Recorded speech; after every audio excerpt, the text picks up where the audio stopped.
শাসক দলের লেজুরাবৃত্তি করেছে ডিজি, পুলিশের ব্যর্থতায় গন্ডাছড়ায় বিঘ্নিত হয়েছে সম্প্রতির বাতাবরণ, দাবি বিরোধী দলনেতা জিতেন্দ্র চৌধুরীর। পুরো আরক্ষা প্রশাসন নয়, শাসক দলের হতে লেজর বৃত্তি করেছে খুদ রাজ্য পুলিশের সর্বময় কর্তা ডিজি। নিজেদের অপদার্থতার পরিচয় তিনি প্রতি মুহূর্তে দিচ্ছেন।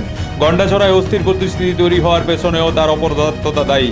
সোমবার দলীয় সদর দপ্তরে এক সাংবাদিক বৈঠকে এমনটাই বিস্ফোরক অভিযোগ করলেন বিরোধী দলনেতা জিতেন্দ্র চৌধুরী। এদিন গন্ডাছড়ায় যাবার পথে পুলিশের কাছে বাধাপ্রাপ্ত হয়ে নিজের প্রতিক্রিয়ায় এই কথা বললেন বিধায়ক জিতেন্দ্র চৌধুরী। তিনি অভিযোগ করে বলেন, রাজ্য সরকার জনবিরোধী কার্যকলাপ অব্যাহত রেখেছে, নাগরিক অধিকার, সাংগঠনিক অধিকার কেড়ে নিয়েছে রাজ্য সরকার, তা প্রতিদিনই প্রত্যক্ষ করছে রাজ্যবাসী। এমনকি বিরোধী দলের জনপ্রতিনিধিদের তরফ থেকে পীড়িত মানুষদের সহানুভূতি জানানো এবং তাদের পাশে থাকার অধিকারটাও কেড়ে নিয়েছে বর্তমান সরকার।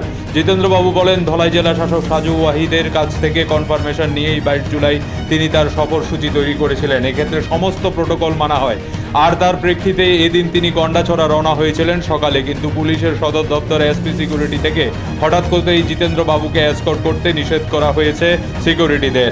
এমনকি তাদের গন্ডাছড়া যাত্রা ক্যান্সেল করতেও নির্দেশ দেওয়া হয়। কিন্তু ধলাই জেলা শাসক, ধলাই এসপি সেরকম কোনো নিষেধাজ্ঞা না দেওয়ায় তিনি রওনা হয়ে যান গন্ডাছড়ার উদ্দেশ্যে। পরে তিনি আমবাসা পৌঁছে যোগাযোগ করেন ধলাই জেলা শাসক সাজু ওয়াহিদের সাথে। কেন তাকে গন্ডাছড়া যেতে বারণ করা হচ্ছে সেই বিষয়ে জেলা শাসককে জিজ্ঞাসা করলে তিনি বিব্রত হয়ে পড়েন। জিতেন্দ্রবাবু দাবি, এক্ষেত্রে চাপের কাছে নতজানু হতে বাধ্য হয়েছে জেলা শাসক। একই ঘটনা ঘটেছে ধলাই জেলা পুলিশ সুপারের সাথে, আর পুরো ব্যাপারটাই নিয়ন্ত্রণ করেছে রাজ্য পুলিশের ডিজিপি শাসক দলের হয়ে কাজ করতে মাঠে নেমে পড়েছেন বলেই আজকের দিনে দাঁড়িয়ে রাজ্য মানুষের প্রতিবাদে ভাষা হারিয়ে ফেলেছে। জিতেন্দ্রবাবুর দাবি, রাজ্য পুলিশের সর্বময় কর্তা হিসাবে যে ব্যক্তি গ্রাম পঞ্চায়েত নির্বাচনে বিরোধী দলের প্রার্থীদের মনোনয়ন জমা দেওয়ার ক্ষেত্রে নিরাপত্তা দিতে পারে না, তার থেকে এই ধরনের আচরণ ছাড়া আর কিছুই প্রত্যাশা করা যায় না।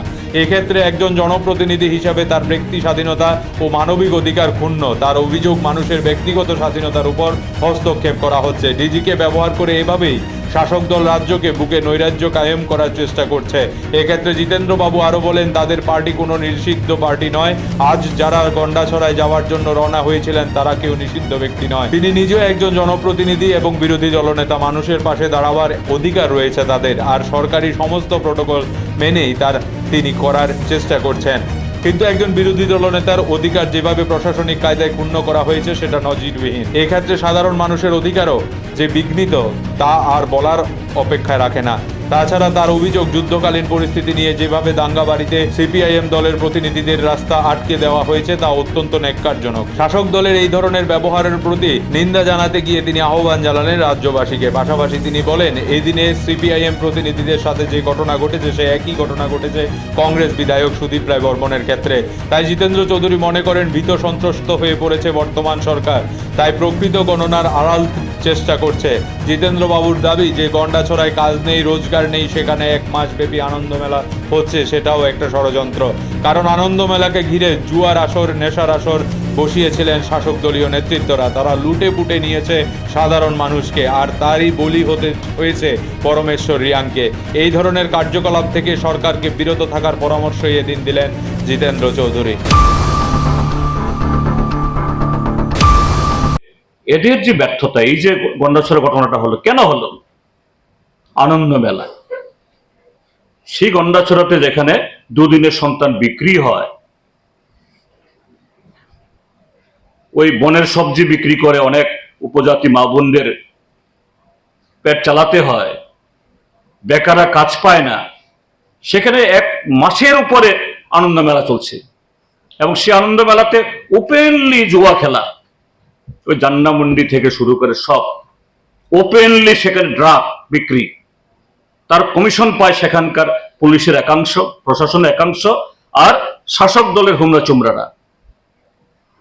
তাদের কারণেই পরমেশ্বর রিয়াংয়ের মৃত্যু হলো, আর এতগুলো বাড়িঘর পুড়লো, সম্পত্তি নষ্ট হলো। কাজে এগুলো যাতে আরো উদ্ঘাটিত না হয়, এই জন্য আমাদের আটকালো। কাজে তার বিরুদ্ধে এই রাজ্যের মানুষ তারা জাগ্রত হন, তাদের আওয়াজ তুলুন। আপনাদের মাধ্যমে সে আবেদন আমরা জানাই।